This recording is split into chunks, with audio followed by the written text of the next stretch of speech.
Star தமிழின் face to face நிகழ்ச்சி தொடர்கிறது. இன்றைய ஃபேஸ் டு ஃபேஸ் நிகழ்ச்சியில் புதிய ஜனநாயக மக்கள் முன்னணியின் தலைவரும் அதே போன்று கொழும்பு மாநகர சபையின் முன்னாள் உறுப்பினருமாகிய திரு ரவிக்குமார் அவர்களோடு பேசி கொண்டிருக்கின்றோம். அரசாங்கத்தை பற்றி பேச வேண்டிய நேரம். அரசாங்கத்துக்கு எதிராக கூட்டு எதிர்க்கட்சி ஒன்று ஆரம்பமாகி அந்த கூட்டு எதிர்க்கட்சியை வழிநடத்தி வருகிறார்கள். பல அரசியல் கட்சியை சேர்ந்தவர்கள் வழிநடத்தி வருகிறார்கள். இந்த கூட்டு எதிர்க்கட்சி அப்பப்போ வந்து இந்த நாட்டில் நடக்கிற பிரச்சனைகளை தான் நீங்கள் இன்னும் அமைதியாக இருக்கிறீங்களா எல்லாம் சொல்லிட்டு இருக்கிறாங்க. அதே நேரம் ஒருபுறம் இந்த நிகழ்ச்சி ஒளிப்பதிவு செய்யும் நேரத்தில் கூட சுரேஷ் சலே தொடர்பான அவர் ஒரு பேசும் பொருளாக மாறி இருக்கிறார். சுரேஷ் சலே தொடர்பாக இன்னமும் அவர் கொழும்பு தேசிய வைத்தியசாலையிலே அங்கேயும் போய் நான் சாப்பிட மாட்டேன், இந்த இதில் வந்து தயவு செய்து என்னை மீண்டும் குற்றப்புலனாய்வு திணைக்கள தடுப்பு காவலுக்கு அனுப்பிடாதீங்க, அங்கே சித்திரவதை எனக்கு நடக்குதுன்ட்டு இது சுரேஷ் சாலை சொல்கிறாரு. எனவே இப்படியெல்லாம் நடந்து கொண்டு இருக்குது. இப்போ இந்த அரசியல் நிலைப்பாடுகளை தொடர்பாக நீங்கள் எப்படி என்ன நோக்கத்தில் இருக்கீங்க? அதாவது நீங்கள் ஆதரவளித்த அரசாங்கம் ஆதரவளித்த அரசாங்கத்தை விட நாங்கள் அந்த ஒன்றிணைந்த எதிர்கட்சிகளை பற்றி கேட்டிருந்தீங்க. ஒன்றிணைந்த எதிர்கட்சிகள் அல்ல, ஒன்றிணைந்த கூத்தாடிகள்னு தான் சொல்கிறோம். அதுலேயே பார்க்க போனீங்கன்னா மக்கள் பிரதிகள் என்பது நான் நினைக்கிறேன் தயாஸ்ரீ ஜெயசேகர் மட்டும் தான் மக்கள் பிரதியாக இருக்காங்க. உண்மையாகவே பேராசிரியர் ஜிஎல் பீரிஸ் அவர்கள் நல்லவர், வல்லவர், படித்தவர், ஒரு சிறந்த ஒரு கல்வி அவர் செய்தவர். அவர் நிச்சயமாக அவர் அரசியலிலே ஒதுங்கி ஒரு கௌரவமாக வீட்டிலே வாழ வேண்டும். தள்ளாடி கொண்டு ஆசனத்துக்கு மீண்டும் பதவி ஆசைப்படுத்தி கொண்டு இந்த கோமாளிகளுடன் இணைந்து அதில் இருக்கக்கூடிய கூட்டணி இந்த ஒன்றிணைந்த கோமாளிகளுடன் இணைந்து மீண்டும் மக்களை திசை மாற்றுவதற்கான செயல்பாடுகளை செய்யக்கூடாது. நிச்சயமாக அடுத்த அன்றகுமார் திசாநாயக்க இந்த நாட்டிலே ஜனாதிபதியோ பிரதமராக இல்லாட்டியும் கூட மக்கள் பிரதிநிதியாக வரக்கூடாது. நிச்சயமாக இவர்களை மக்கள் வர விட மாட்டார்கள். ஒன்றிணைந்த எதிர்கட்சியில் இனி வருவதற்கு சந்தர்ப்பமே கிடையாது. மக்கள் அவர்களே அந்த அளவுக்கு மிகுந்த வேதனையும் கோபத்துடன் இருக்கிறார்கள். என்னத்தை தங்க தட்டில் போயிட்டு ஒவ்வொரு பவுன் காசை கொடுத்து ஒவ்வொரு வீட்டில் எனக்கு ஒரு வாக்களிங்கன்னு சொன்னாலும் ஒன்றிணைந்த எதிர்கட்சிகளுக்கு மக்கள் வாக்களிக்க போவதில்லை தான் உண்மை. இது நீங்கள் சொல்கிறதுக்கான மிக முக்கிய காரணம் என்ன? ஏன்னா நீங்கள் அரசாங்கத்திற்கு ஆதரவாளர் என்று சொல்கிறீங்க. இல்லை நான் சொல்கிறேன் தானே, அன்றகுமார் திசாநாயக்க அவர்களுடைய அரசாங்கத்திலும் கூட தமிழ் மக்களுக்கு தேவையான அனைத்தையுமே செய்து முடிக்கவில்லை. எல்லா கட்சிகளும் ஒரு இனவாத கட்சிகள் தான். இருந்தாலும் அன்றகுமார் திசாநாயக்க அவர்கள் ஒரு 25 வருடம் 30 வருடம் பாராளுமன்றத்தில் இருந்து தமிழ் மக்களுடைய பிரச்சனைகள் முழுமையாக அறிந்தவர் என்ற தரத்தை நான் அவர் மூலியமாக தமிழ் மக்களுக்கான உரிமைகள் கிடைக்கக்கூடிய ஒரு சூழ்நிலை உருவாகும் என்பது ஒரு நம்பிக்கை இருக்கின்றது. ஒரு இனவாதம் இல்லாமல், அன்று இனவாதம் இருக்கலாம், இன்று இனவாதம் இல்லாமல் தமிழ் மக்கள் பாருங்கள் வடக்கு கிழக்கிலே பல காணிகளை விடுவிச்சு, அந்த அரசாங்கத்தில் விடுவிக்க முடியாத காணிகளை கூட பல பாதுகாப்பு பலப்படுத்தப்பட்ட பலத்த பாதுகாப்பு பிரதேசங்கள் கூட வளையங்களும் கூட இன்று அன்றகுமார் திசாநாயக்க அவர்கள் மக்களிடம் சரியான முறையிலே கடந்த 2-3 தினங்களுக்கு முதல் பல வருடங்களாக இருந்த கோப்பாய் போலீஸ் நிலையத்தை கூட அந்த உரிமையாளர்களுக்கு மீட்டு கொடுத்துருக்காரு.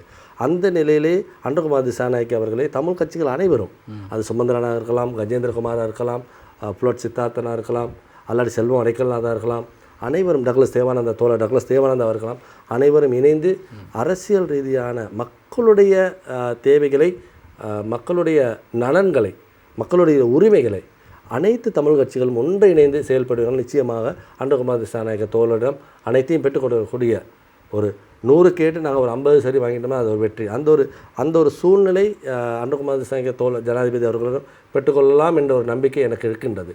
அதே போல் தான் இன்று சுரேஷ் சாலா விமல் வீரவன்ச கம்மான் பிள்ளை போன்ற இனவாதிகள், தமிழ் மக்களுக்கு எதிரான ஒரு இனவாதிகள், நானும் அந்த கள்ளன் கூட்டத்தில் இருந்தேன். ஏன்னா மக்களுக்கு ஏதாவது எப்படி நீங்கள் அந்த கள்ளர் கூட்டத்தோடு நீங்கள் இருந்தேன்னு சொல்லும்போது உங்களுக்கு இப்போ அது குற்ற உணர்வு இருந்தாலும் கூட மாறாக அங்கே இருந்து கொண்டு மக்களுக்கு ஏதாவது ஒரு வேலை வாய்ப்பு ஒட்டுச்சுட்டாலே ஏற்பாடு அந்த ஓட்டு தொழிற்சாலை வேலைகள் எல்லாம் கூட நான் விமல் வீரவன்ச மூலியமாக பல பேரை அங்கே வேலைகள் இருந்தாலும் கூட எங்கள் விமல் வீரவன்ச நீங்கள் உதவி வாங்கியிருக்கேன். நிச்சயம் வாங்கணும். நாங்கள் அந்த இருந்தனால மக்கள் பிரதிநிதிகள் போயிட்டு நாங்கள் மக்களுக்கு ஏதாவது செஞ்சு கொடுக்க தானே வேணும். அது மாதிரி பல சேவைகள் நாங்கள் செஞ்சுருக்கோம். இருந்தாலும் இந்த திருடர்கள், இந்த இனவாதிகளோட குற்ற உணர்வோடு தான் நாங்கள் வேலை செஞ்சோம். செய்ய வழியில் இருந்தாலும் மக்கள் தேவை. தண்ட மனைவியை அவர் காப்பாற்றிக்கிறே இல்லை, 2 வருஷம் சிறைக்கு அனுப்பியிருக்காங்க. அந்த தண்ட மனைவியை காப்பாற்று சுரேஷ் சாலாவை சுரேஷ் சாலவர் நல்லவரா வல்லவரா என்பது அது உயர் நீதிமன்றத்திலே வழக்கு தொடரப்பட்டு வழக்குகள் சரியான முறையிலே குற்றப்புல திணை வைக்கிறதுனால அந்த அவர்களுடைய செயல்பாடுகளை அவர்கள் கண்காணிச்சு, அதை பற்றி நாம் பேச வரல. குற்றம் செய்திருந்தால் அது நானாக இருந்திருக்கலாம், அல்லாவிட்டால் அன்றகுமார் திசாநாயகர் இருக்கலாம், சுரேஷ் சாலாவாக இருக்கலாம், யாராக இருந்தாலும் குற்றம் செய்திருந்தால் நிச்சயமாக அதுக்கான தண்டனை கிடைக்கப்படும். அதே போல் வடகிழக்கிலே தமிழ் மக்கள் துன்பப்படும் பொழுது, கஷ்டப்படும் பொழுது, தமிழ் மக்களை அழிக்கும் பொழுது நாங்கள் பட்ட வேதனைகள், துன்பங்கள் என்றும் எங்களுக்கு மறக்க முடியாது. அந்த வேதனைகளுக்கு என்றையாவது ஒரு நாள் காலம் கடந்தாவது அந்த இறைவன் ஒரு வழியை காட்டுவார். அந்த வழியைத்தான் இன்றைக்கி ஒவ்வொருத்தருடைய வேதனையும் அனுபவித்து கொண்டிருக்கிறார்கள். இன்று கோட்டபாய ராஜபக்ச அவர்களை சிறைவசம் பிடிப்பித்து விடுவார்கள் என்று உயர் நீதிமன்றத்தில் போயிட்டு தன்னை கைது செய்யக்கூடாது என்று ஒரு மனு தாக்கல் செய்து இருக்கிறார். அப்போ அதெல்லாம் என்ன பயம்? மக்கள் இதெல்லாம் கைது செய்வதை தடை வைக்க அது தமிழ் மக்களுடைய சாபம். தமிழ் மக்கள் எவ்வளோ துன்பப்பட்டார்களோ, எவ்வளோ கஷ்டப்பட்டார்களோ, எவ்வளோ துயரப்பட்டார்களோ, அந்த துயரங்கள் அவர்கள் பட்ட வேதனைகள், அன்று பட்ட வேதனையின் துன்பம் இருக்குது, இறைவன் கொடுக்குற தண்டனை இது.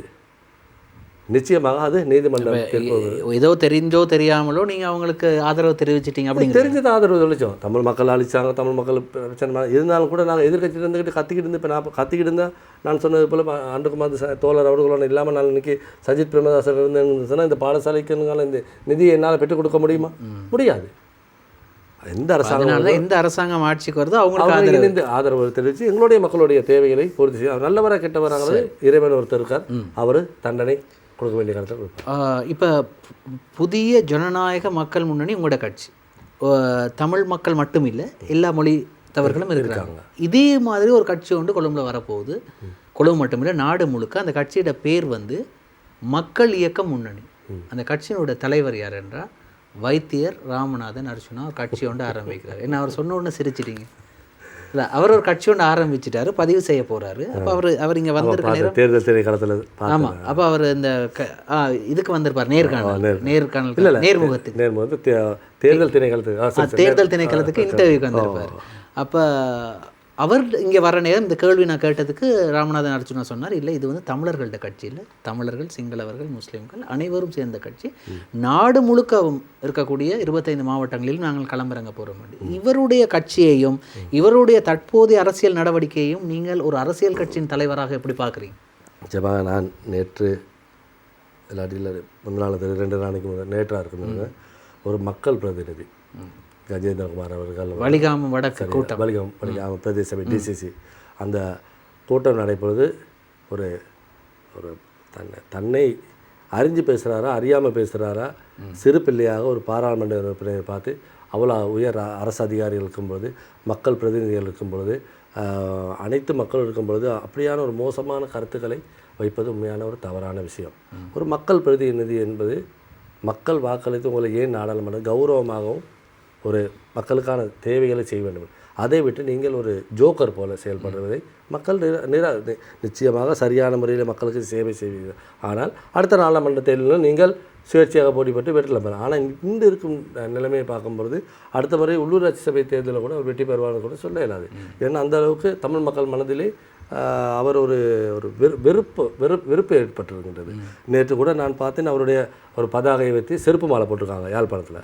அது பார்த்தீங்கன்னா தெரியும், செருப்பு மாலை போட்டிருக்காங்க. அது போலீஸ்காக வந்து பார்க்குறாங்க, திருப்பி ஒரு கழட்டிட்டு போகிறார். அப்படியான ஒரு மோசமான ஒரு இதை அவர் தமிழ் மக்கள் மத்தியிலே உருவாக்கி விட்டார். அதனால் அவர் சொல்கிறாரு, நான் தமிழ் மக்களுக்காக தானே பேசுகிறேன்னா, இல்லை உங்களுக்கு தானடாப்பா பேசுகிறேன்னு அப்படிங்கிறாரு. எங்களுக்காக தான் பேசுகிறதாக அவருடைய காணொலிகளில் சொல்கிறாரு. அப்போ தமிழ் மக்களுடைய வாக்குகள், நீங்கள் சொன்னீங்க அவர் பாராளுமன்றத்திற்கு இல்லை உள்ளூராட்சி மன்றத்திற்கு கூட அவருக்கு எதிர்காலத்தில் போக முடியாது. அவர் சொல்கிறாரு, எனக்கு இனி இந்த அரசியல் இருக்க வேண்டிய அவசியமே இல்லை அப்படிங்கிறார். நான் இப்போ ஒரு கால் பண்ணால் வெளிநாட்டில் தான் எனக்கு 50 லட்சம் வருங்கிறார். இல்லை, புலம்பெயர்ந்தவர்கள் நிச்சயமாக தேர்தலில் அவர் ஒரு சிறந்த மக்களுக்கான ஒரு சேவை செய்வார் என்ற இதிலே பல பண உதவிகளை செய்து அவரை வெற்றி பெற செய்தார்கள். ஆனால் இனிவரும் காலங்களிலே அப்படி செய்வார்களோ தெரியலை. ஆனால் அவர் சொல்லுவது அடிக்கடி அவர் கூட்டங்களே பாராளுமன்றம், நான் இப்போ கூட பாராளுமன்றத்தில் சொல்லலாம், மக்களுக்கான உண்மையை நான் சொல்லி, அவர் சொல்கிற உண்மைகள்லாம் சில கருத்துக்கள் சரி, ஆனால் வைத்தியசாலையில் நடக்கிற சில மோசடிகள் பாரிய பிரச்சனைகள் பாருங்கள். நாங்கள் அரசாங்க வைத்தியசாலைக்கு சென்றோமானால் ஒரு ப்ரொஃபஸரோ இல்லாட்டி நார்மல் டாக்டரை சந்திக்கிறதுக்கு ஒரு அவர் நிற்கணும், வெளியில் போகலாம். ஆனால் அவர்கள் வெளியிலே தனியார் வைத்தியசாலையில் வந்தால் தனக்கு காய்ச்சலில் தலைவலி வந்தாலும் தலையில் துணியை கட்டிக்கிட்டு சென்னைக்கு வர்றாங்க.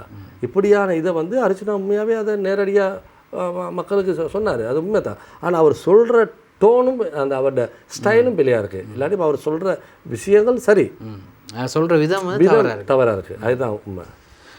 இறுதியாக ஒரு கேள்வி உண்டு. இப்போ நீங்கள் ஒரு 25 வருட காலமாக அரசியலில் இருக்கிறீங்க. அது மட்டும் இல்லாமல் நீங்கள் ஒரு கட்சியின் தலைவராக இருக்கிறீங்க. தமிழக அரசியலை பற்றி நன்கு அறிந்திருக்கிறீங்க. அண்ணாமலை அவர்களை சந்தித்து அவருக்கு வாழ்த்து தெரிவித்திருந்தீங்க.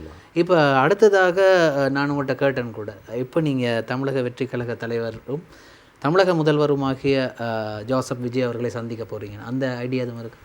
நிச்சயமாக தமிழக வெற்றி கழக தலைவர் முதலமைச்சர் கௌரவ ஜோசப் விஜய் அவர்களையும் நிச்சயமாக இன்னொரு 1 மாதமோ 2 மாதம் அளவிலே நிச்சயமாக சந்திக்கக்கூடிய சூழ்நிலை இருக்கின்றது.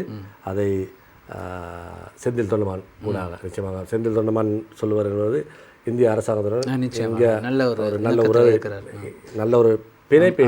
ஆனால் எனக்கு இன்னமும் ஒரு சந்தேகமாக இருக்குது, ஒரு கேள்வியாக இருக்குது. இதுவரை விஜயை சந்தித்து வாழ்த்து தெரிவிப்பதற்கு ஜீவன் தொண்டமான் கூட போகவில்லை. என்ன காரணம்? இல்லை, அது என்ன எனக்கு சொல்ல முடியலை, என்னன்னு தெரியாது. நான் எதிர்பார்த்தது, நான் மட்டும் நிறைய பேர் எதிர்பார்த்தது ஜீவன் தொண்டமான் போய் வாழ்த்து தெரிவிப்பார். அதே போல் செந்தில் தொண்டமானும் சந்திப்பார்னு நான் கடந்த ஒருவேளை காங்கிரஸின் சார்பாக வந்த டிஎம்கே போய் சந்திச்சாங்க, வாழ்த்து தெரிவித்தாங்க ஸ்டாலினுக்கு. இவரோட என்ன கோபம்? இல்லை, கோபம்ன்ட்டு இல்லை, அவங்கள்ட்ட தனிப்பட்ட கோபமாக விஜயோட அதாவது அவங்களுடைய அரசியல் நிலைப்பாடில் விஜய் இல்லையா? இல்லை, அப்படின்னு சொல்லல. அது என்னதான் இருந்தாலும் இன்றைக்கு தமிழ்நாட்டு மக்கள் ஒட்டுமொத்த நாட்டு மக்கள் 60 வருஷ ஊழல் ஆட்சி, 60 வருஷ தமிழ்நாட்டை இல்லாமைக்கு சீரழித்த ஒரு இதே திராவிட கட்சியே மக்கள் அள்ளி தூக்கி எரிஞ்சு பேசிட்டாங்க. ஆனால் ஒரு மாற்றம் எல்லாம் சொன்னாங்க, இது ஒரு மாயை தானே. இல்லை, ஒரு மாயை தான். உண்மைக்கு ஒரு மாயை விட சினிமா கவர்ச்சி. நான் அந்த தேர்தல் பிரச்சார நேரம் பொழுது நான் இந்தியாவுக்கு சென்றிருந்தேன், ஐயப்பன் மலைக்கு செல்ல வேண்டியிருந்தேன்.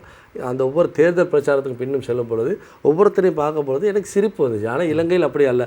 இந்தியாவிலேயே சினிமா, கிரிக்கெட் இது ரெண்டுக்கும் மிகவுமே முக்கியத்துவம் கொடுக்கக்கூடிய ஒரு நாடு இந்தியா.